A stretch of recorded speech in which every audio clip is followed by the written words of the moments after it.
Alrighty, so chapter 23 and 24 I've just kind of combined because there's a great deal of information that's shared between them, and it seems kind of silly to separate them out. So you'll notice that in the next three modules, we're going to be talking a great deal about the Cold War and the influence of the Cold War on America. And the first place we want to start when we start talking about the Cold War is with the relationships between the Allies. The United States and Great Britain had a pretty good relationship. On the surface, it looked really good, but really behind closed doors, there was some contention between FDR and Churchill.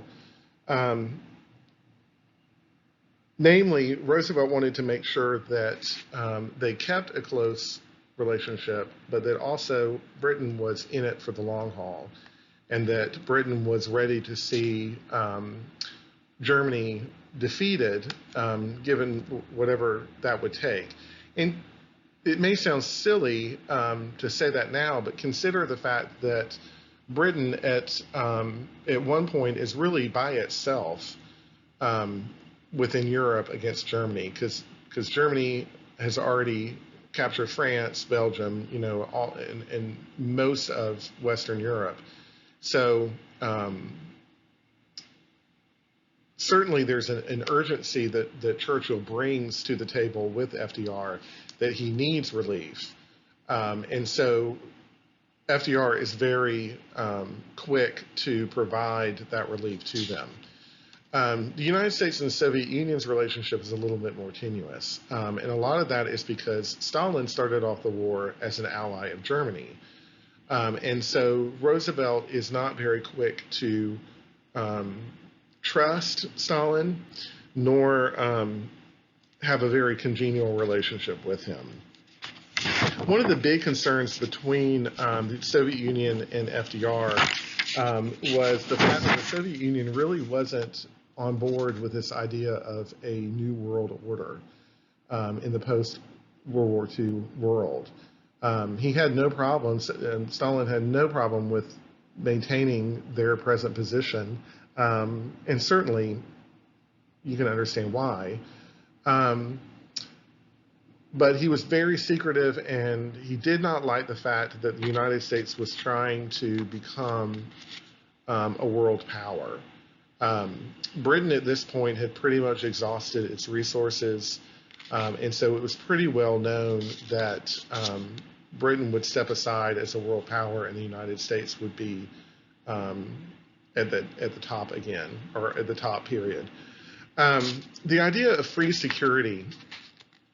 This is the fact that the United States is separated from the rest of the world by oceans, specifically the Atlantic Ocean in terms of Europe, but also the Pacific on the other side. So we got free security in the fact that it did not cost us anything.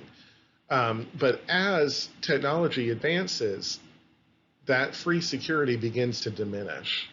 And so the idea becomes, how do we provide security for ourselves in light of this now ever shrinking world? And of course, the end result is maintaining a standing army and having enough military weaponry to protect ourselves.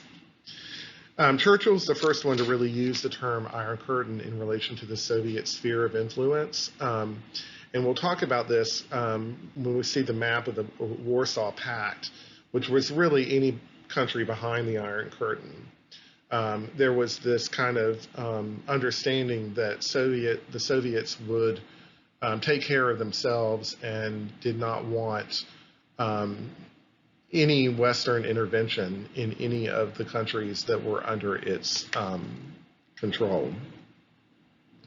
So George Kennan, in what's called the Long Telegram, outlines this theory of containment.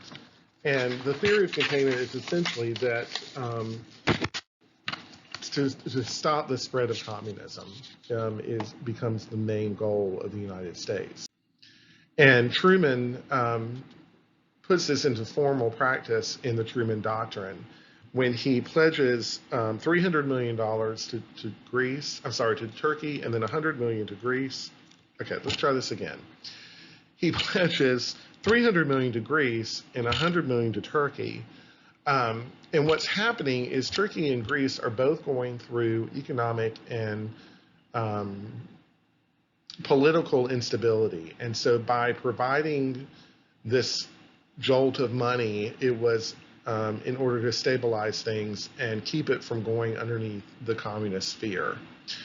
France and Italy are coming out of World War II, obviously, in a great deal of instability as well. And so they are part of this effort as well, the United States basically throwing money at these countries in Europe. So think of it as like dollar diplomacy for Europe.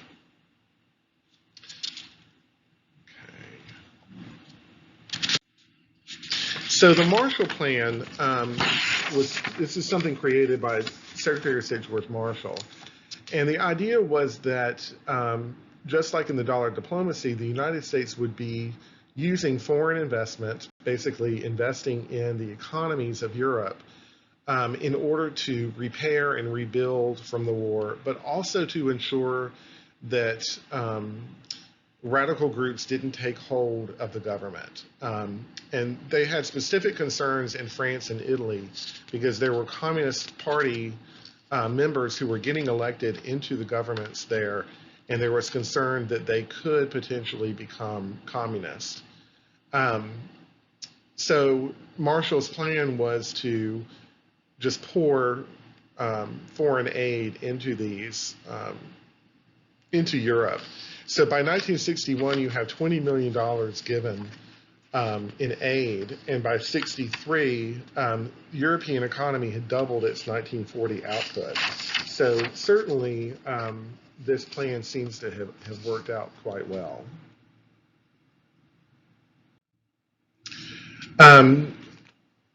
Germany in post-war is divided into 4 occupation zones. You have the United States, Great Britain, France, and Soviet Union.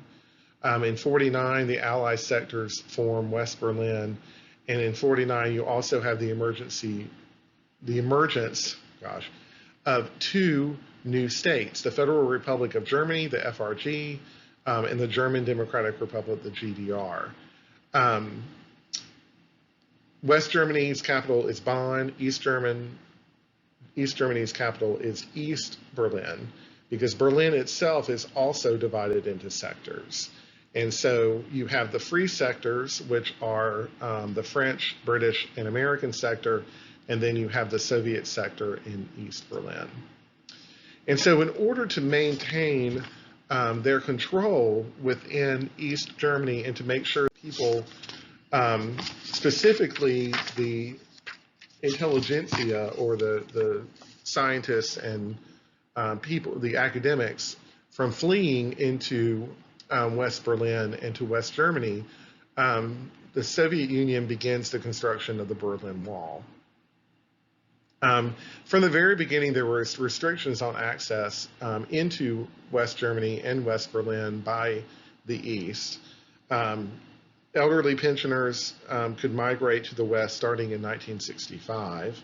If you had relatives, you could go, you could get a pass to go into the free zone for important family events, or if you had professional reasons. So if you were like a truck driver, artist, musician, writer, that sort of thing. But the idea was, if you were going, you would exchange money from your East German dollars into West German dollars, and East Germany would only give you a very limited supply of money. And this was to prevent you from staying too long. And so West Germany began this program called Welcome Money, where if you were from East Germany or East Berlin, you could walk into a bank and essentially get, several $100s. And that was supposed to encourage you to stay and escape from East Germany. In 1948, the Soviets basically closed off East Germany and East Berlin. And so, really, essentially, if you look at the map, Berlin lies in the middle of East Germany.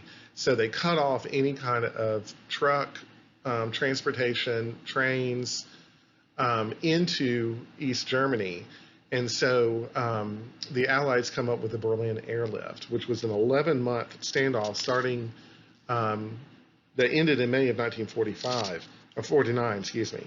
And there are over 200,000 flights that take place that are bringing supplies into Berlin for the West Berliners, providing about 4,700 tons of goods. And so this was seen as a Allied action and really seen as a Soviet kind of public relations nightmare. So to kind of formalize their allegiances, Western Europe forms the North Atlantic Treaty Organization in 1949, and these were all countries that would pledge support. So if one of them was attacked, all of them would come to their rescue. And you're going to notice a couple of things on this map, or I want you to notice a couple of things. Ireland is not part of it, which is interesting. That's because it was separated by this time from Great Britain. But Spain is under fascist control under Franco. Spain was an ally of Nazi Germany and Mussolini in Italy, but Franco remains in power, I think until the 60s or 70s when he finally dies. But Switzerland is always going to remain neutral just because of its location. And then Austria and Yugoslavia remain neutral as well. Finland and Sweden are heavily tied to the Soviet Union. Finland was actually part of the Soviet Union at one point in time before it goes independent. So it's kind of interesting to see that. Now, the Warsaw Pact is signed in 1955, and this is basically the NATO version of the Soviet version of NATO. So all of the countries behind the Iron Curtain were part of the Warsaw Pact. In 1949, the People's Republic of China ends the revolution between the Republican forces, which fled to Taiwan, and the communist forces that stayed in China. This is why when President Trump contacted Taiwan, this was seen as a major faux pas because the United States is not supposed to have diplomatic relations with Taiwan per China. When Richard Nixon goes to China, it changes the nature of our relationship with the communist China. But part of the agreement was that they would never diplomatically recognize Taiwan. And so by Trump calling them, it was kind of throwing China's relationship with the United States kind of into a panic. Anyway, NSC 68 is the document that basically outlines the ideological conflict, basically of good versus evil, of freedom versus slavery between the United States and the Soviet Union. That it's much more than just a political conflict, it's an ideological conflict as well. We have the passage of the National Security Act, which basically creates the Department of Defense as we know it today, out of the Department of War and the Department of the Navy. Also creates the Secretary of Defense and the Joint Chiefs of Staff as advisors. You have the creation of the National Security Council, which was chaired by the President with the Secretary of State and the Secretary of Defense, as well as the creation of the Central Intelligence Agency. So all of this is around gathering intelligence information about what's going on around the world, and in some cases domestically.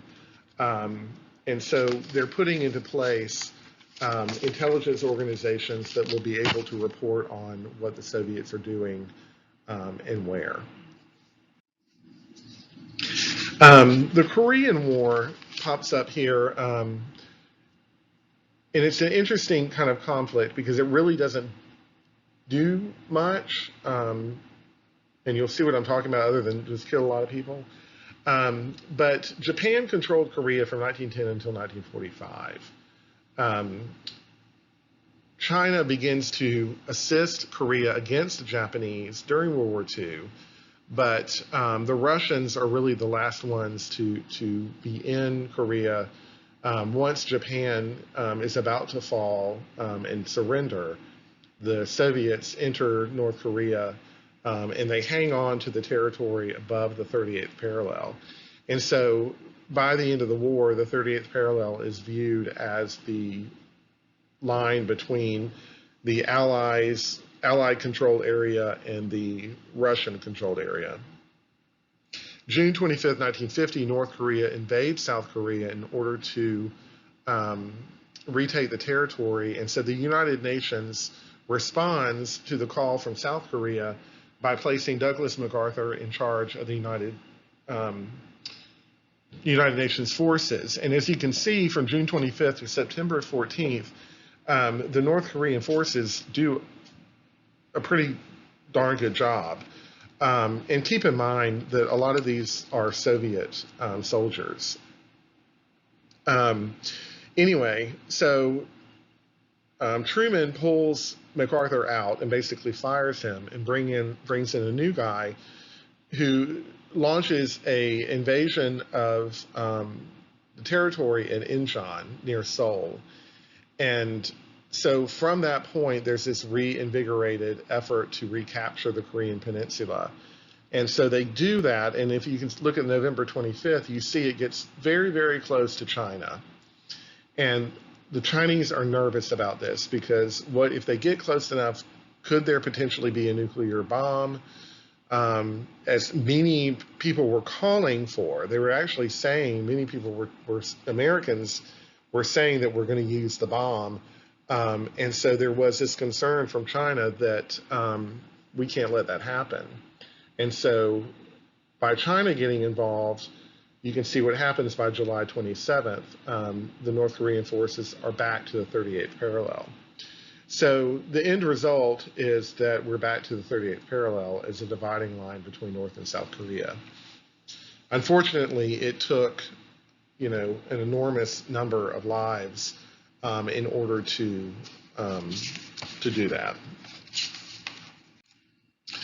In 1948, you have the Universal Declaration of Human Rights by the United Nations. This is largely an effort through Eleanor Roosevelt to get the United Nations to put something out there about standards of human rights.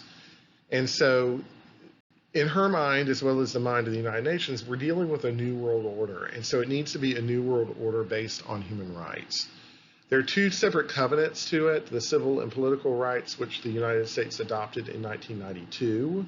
Hello, why do it take so long?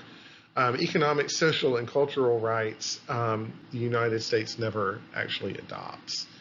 But you'll hear a great deal about human rights coming out of the United Nations off and on. And a lot of this is because they have this Declaration of Human Rights, and it provides kind of a blueprint for how countries can respect and honor human rights. We've talked about the House Un-American Activities Committee before, and so I'm just going to briefly say that they launch an investigation into communist organizations, and one of them that they target is Hollywood. And they're looking at institutions that carry a great deal of weight within the United States, and of course Hollywood does that. So there are about 300 artists, finally, that are on this list, the blacklist, that are unable to work in Hollywood. In some cases, you have people who work under assumed names. In other cases, they're uncredited in some of the movies. So there are ways around the blacklist. But Hollywood is kind of put under the pressure to respond with more, quote unquote, American films. So you have movies like I Married a Communist, or The Iron Curtain, or I Was a Communist for the FBI, which are certainly political in nature, but it's the way in which Hollywood is able to respond to this idea that they may be harboring communists. Um, None of these movies are going to win an Oscar or won an Oscar. I don't think I've even seen one. But you may be familiar with Invasion of the Body Snatchers. And this is actually a metaphor for what happens to you when you come under the control of communism. That you become this kind of mindless zombie that loses your individuality, and you're just like a hollow shell. And so this movie is definitely about communism. So some of you may not know that. And if you haven't seen that movie, it's a great movie. Again, it's not going to win an Oscar, but hey, at least it's entertaining. Also in front of the House Un-American Activities Committee, Elizabeth Bentley comes before July 31st, 1948, comes before the committee, and she names over 80 individuals, including Harry Dexter White. Dexter White was a leading American economist and was part of the American contingent at the Bretton Woods Conference, which established the World Bank and the IMF. And so this is a very high-profile person who is named as a communist. Unfortunately, before he can prove his innocence, he has a heart attack and dies. But in this group, Bentley names Whittaker Chambers, and he is a disavowed communist that begins to name names of people that he carried documents for that were used by the Soviets. And so one of the names that he mentions is Alger Hiss, who was kind of a low-level bureaucrat. He's certainly not like a diplomat that's serving, at the Bretton Woods Conference, which would have been much more high-profile. But Hiss comes before the committee and basically says, "I'm innocent. I've never been a communist," and they grill him for several days. And really, the committee is about to kind of just say, "You know what? We believe you. Go ahead," until a representative from California, Richard Milhous Nixon, gets a hold of him and starts basically saying, "I don't believe you. I think you are a communist. I think you've handed off secret documents and all of that." And so, it makes a name for Richard Nixon because these are televised hearings in which Richard Nixon comes across as heavily anti-communist. And certainly gains a name for being that way. But the other aspect of this, which is a little bit more, little less talked about, Whittaker Chambers was a homosexual and apparently had. This is where we start talking about what we call the Lavender Scare. Homosexuals were viewed as dangerous individuals in government because of their sexual orientation. They were susceptible to blackmail from communists. So if you were called a homosexual, you were virtually, it was almost the same thing as being called a communist. And many argue that Whittaker Chambers had a thing for Hiss, and that Hiss kind of blew him off and told him, "No, I'm not interested." And so this is why Chambers comes after him so strongly. But during the Lavender Scare, you have this kind of purge of government positions of people who are suspected homosexual or lesbians. And so you have many people who go further into the closet in terms of their sexuality. Others who, even though they may be, they aren't married, they're labeled as homosexuals even though they weren't. So it becomes kind of like a part of the Red Scare, if that makes sense.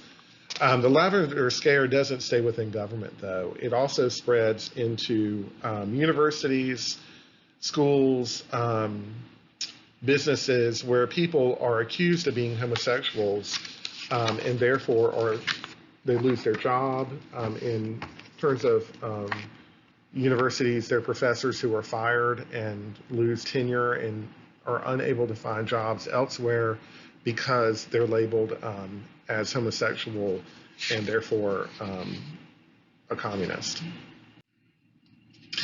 In 1950, we have the arrest of David Greenglass, and he is arrested for spying. And he ends up naming Julius and Ethel Rosenberg as people that he delivered messages and took material from and delivered it to other Soviet spies. And so on March 29, 1951, the couple is convicted largely on the testimony of David Greenglass of spying. The death sentence is handed down, and then in July, they are executed. They're the only two American citizens executed for espionage-related activity during the Cold War. What is interesting about this is that Greenglass is Ethel Rosenberg's brother. So that'll make for an interesting family reunion conversation. There is little doubt, though, that Julius was a spy. And in many cases, I don't think there was really even a question at the time that he was guilty. The question was whether or not Ethel had a role in it. And many people believe that she was probably innocent, but the government wanted to get both of them and make an example. Joseph McCarthy, you've probably heard about him and McCarthyism. He was a U.S. Senator from Wisconsin. And he, in February 1950, produces or says, he has his stack of paper, he never actually shows the names on it, that he has a list of known communists in the State Department. And of course, this expands into, the Truman administration and federal government, and the list supposedly gets longer and longer and longer. At the same time, he makes allegations against homosexuals serving within the government, which at the time was against the law and seen as a potential liability for blackmail, as we were talking about. This is the Lavender Scare. In 1950, McCarthy used the arrest of Senator Lester Hudson's son for propositioning an undercover cop for sex as a way to blackmail Hunt into not running for election. Hunt announces that he would not seek re-election, but then commits suicide. And so McCarthy's potential to use this story about his son is what prompts Lester Hunt to kill himself. By 1954, this was actually 1952, 2 years later, McCarthy is censored by the U.S. Senate for conduct on becoming a U.S. Senator. And I think he ends up losing re-election. But kind of a scumbag, frankly. But anyway. The John Birch Society is an organization that was very anti-communist. It's formed in 1958 in Indiana, and it's named for an American soldier who was shot and killed by Chinese forces in August of 1945.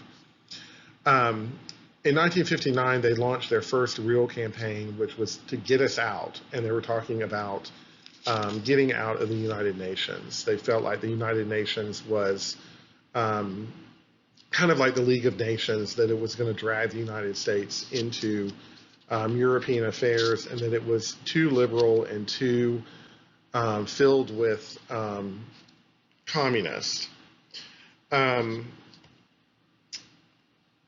So the leader of this organization is Robert Welch, who was a retired candy manufacturer. And one of the things he says is that he sees collectivism as the main threat to Western culture, and argued that American liberals were secret communist traitors who supported collectivism as an agenda to support a new world order under a socialist government. So essentially what he's saying is that the liberals were pushing a communist agenda.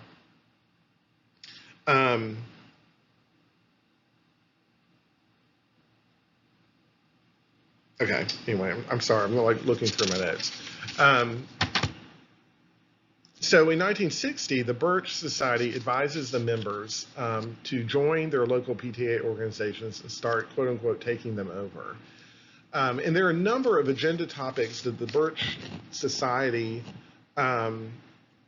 is really pushing. And the height of their membership, they were between 60 to 100,000 members nationwide.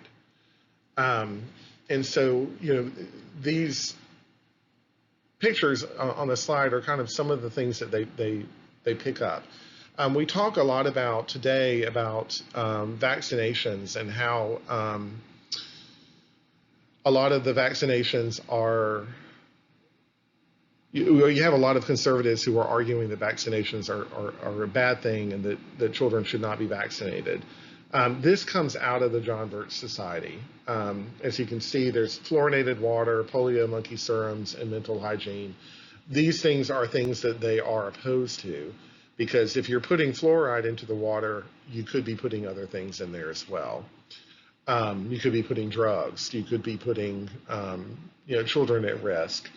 And so there's this idea that almost like kind of an anti-intellectual movement against science and liberals who are promoting this kind of scientific way of thinking in terms of preventing diseases. In 1956, we adopt In God We Trust as a replacement or alternative motto to E Pluribus Unum, which was adopted in 1792. And in July 30th, 1956, Eisenhower signs a law requiring that the phrase is put on coinage and printed money.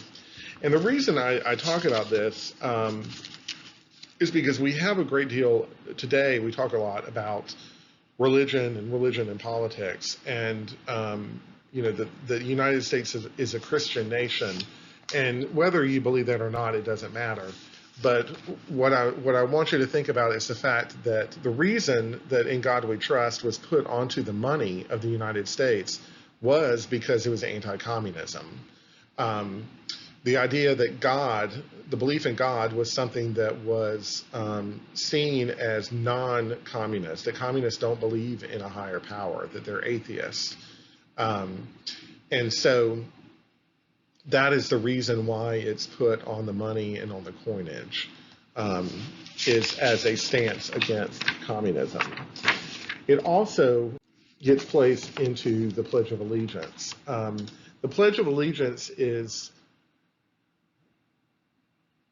gets added, the under God gets added in 1954. And again, this is in reference to communism and not to any evangelical religious organization or way of thinking. The Pledge of Allegiance goes back really until 1892. And then 1923, we have the more standardized version that we recognize. But anyway, it's important to recognize that this was an anti-communist measure. So there are a series of laws that I think are important to discuss, and we'll wrap it up after this. But the McCarran Act, or the Internal Security Act, required communist organizations to register with the Attorney General.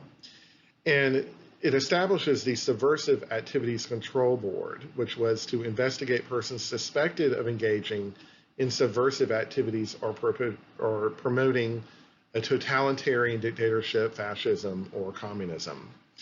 So members of these groups that were registered with the Attorney General could not become citizens, and they could be prevented entry or exit from the United States. So if they were trying, or they were traveling to Moscow or some other place and coming back into the United States, it was very likely that they would be prevented from coming back into the country. They were also barred from working for the federal government for obvious reasons. You've got this kind of Red Scare that's beginning to take place. So it makes perfect sense that you wouldn't want them working in federal government. It also allowed the president to detain any person where there was reasonable grounds to believe that they will engage or have engaged or will conspire with others to engage in acts of espionage and sabotage. So there doesn't have to be evidence, but there has to be reasonable ground. So at least some form of evidence, I should say, but it could just be suspicion. It allowed for the detention of dangerous, disloyal, or subversive individuals during war or during an internal security emergency. So if there was likelihood of a nuclear attack or a riot or demonstration, then you could literally go in and detain these people. It also made picketing a federal courthouse a felony if you intended to obstruct operations or influence jurors or participants. So that's kind of an odd little thing to throw in there. The McCarran-Walter Act of 1952 is also known as the Immigration Naturalization Act of 52. It divided immigrants into three levels: immigrants with special skills, or people who were relatives of U.S. citizens, who were exempt from quotas, or who were to be admitted without restrictions. So remember the last time we talked about this, there were immigrants that could come through without restriction. The other group, average immigrants whose numbers were not supposed to exceed 270,000 per year, and then refugees. And so why is this important? It abolishes the racial restrictions and put into place a new preference system that determined which ethnic groups were desirable immigrants and placed greater importance on labor qualifications. So remember, the last major piece of immigration legislation was against Europeans, Eastern Europeans, Italians, and these were people who were most likely radicals. And this is certainly the same group of people who would probably be communist. So there's really no need to redo the law except to make it a little bit more harder for people to get into the United States that you don't want.